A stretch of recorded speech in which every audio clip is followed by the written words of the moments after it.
Hi, my name is Jaycob Yang. This is Curriculum 304, and this is my video project interview about effect size and student achievement.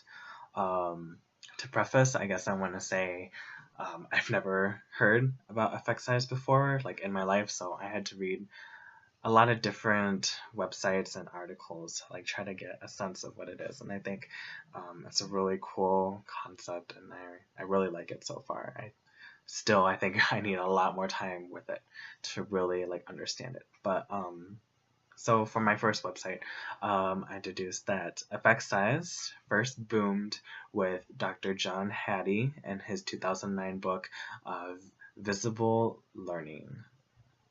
And what effect size basically means is it's the physical statistical measure of the impacts of different influences on student achievement, and how Hattie tested them to like see the effect size was through testing a controlled group and the experiment group, just like any experiment. So for example, if we wanted to see if the difference between mechanical pencils and wood pencils had a difference on student achievement, that's what we do. The control group would be pencils, and then the experimental group would be mechanical, and then they would do math, and then the effect size would be like, bam, mechanical pencils help student achievement by 0.1.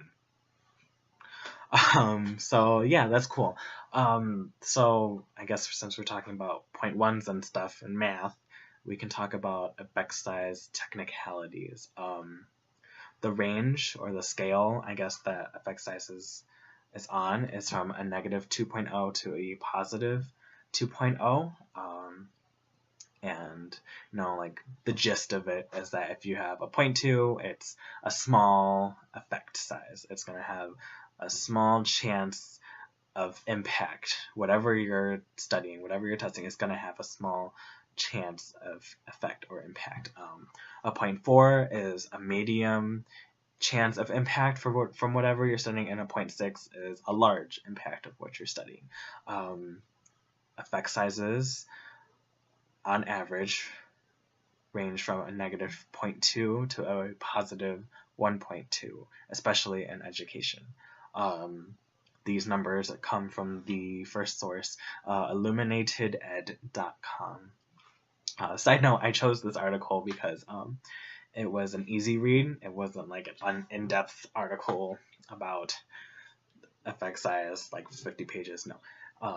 It was a short read too, and because when I first Googled it, it had in all caps, effect size. What is it? How to use it? So that got my attention, and I really liked that.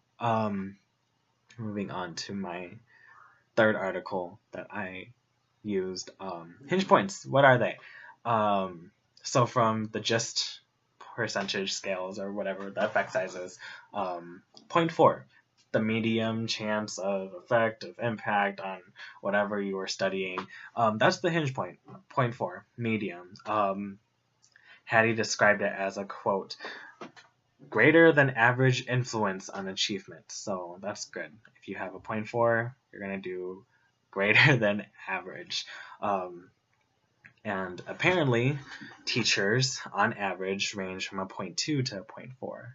So they're barely on the hinge point.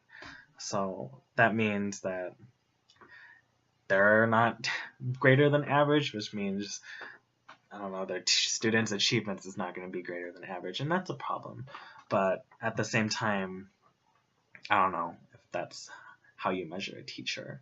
And apparently, to be an above average teacher, you have to be at a 0.4 or higher, and that's just above. To be an excellent teacher, whatever that means, you have to be at a 0.6 or above, whatever that means. So, cool. And all that information came from the website teachit.so. Sorry, I'm looking at my notes right here. So once I got the gist of like hinge points and the scale and like the gist, like the 0.4, the 0.2, the 0.6, I went to the website evidencebasedteaching.org.au, and found the list of factors from 2017, and there's a whole bunch.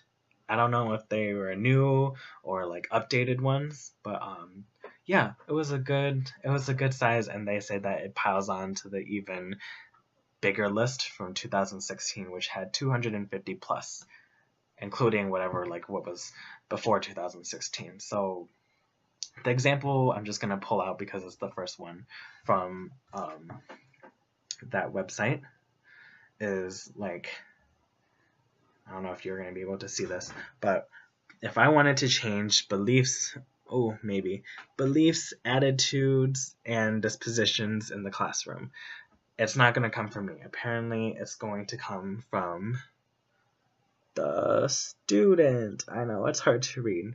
So if I wanted to change beliefs and attitudes, it's going to come from within the students.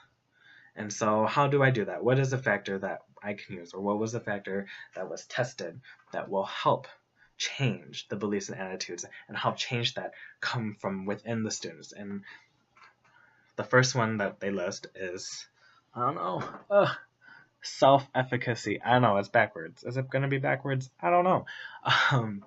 Self-efficacy. So that means if the student believes in themselves, they're going to do good. That's a way to raise beliefs and attitudes in your classroom. And I don't know why I'm showing you again, but the effect size of just teaching them self-efficacy, if students have self-efficacy, it's a 0.92. It's going to be a 0.92. That's a lot, especially if you think about the hinge point is just 0.4. 0.92 is already twice that. And on a grade scale, apparently, if you hit a 0.5, it's already an increase in the letter grade by 1. And if you have a whole number of 1, it's an increase in the letter grade by 2. So I don't know. I don't think it would be from a C to an A. I don't think so. I think there's a lot of more factors to help me do that. But I guess effect size is more like probability of helping. Chance of effect. Yeah, chance of effect. But if I have self-efficacy as a student, then maybe my grade could have a chance to increase from like a B minus to a B plus, 0.5 B, a 1 B plus. So I think that's pretty cool, and I think this list of factors is really helpful. Okay, on to personal thoughts about effect size. I don't know. I think it's good for directions and guidance. Like I said, if I wanted to change attitudes and beliefs, what do I do? Oh, have self-efficacy. Where does that come from? Within the students. What is the probability or chance of learning that? A 0.92. Okay. It's good guidance. And it's good for districts. It helps them establish goals, I guess, fastest. Like, the best way to do beliefs and attitudes in the classroom is through self-efficacy. And it's a good tool for teachers to have in their back pocket. It's a good strategy.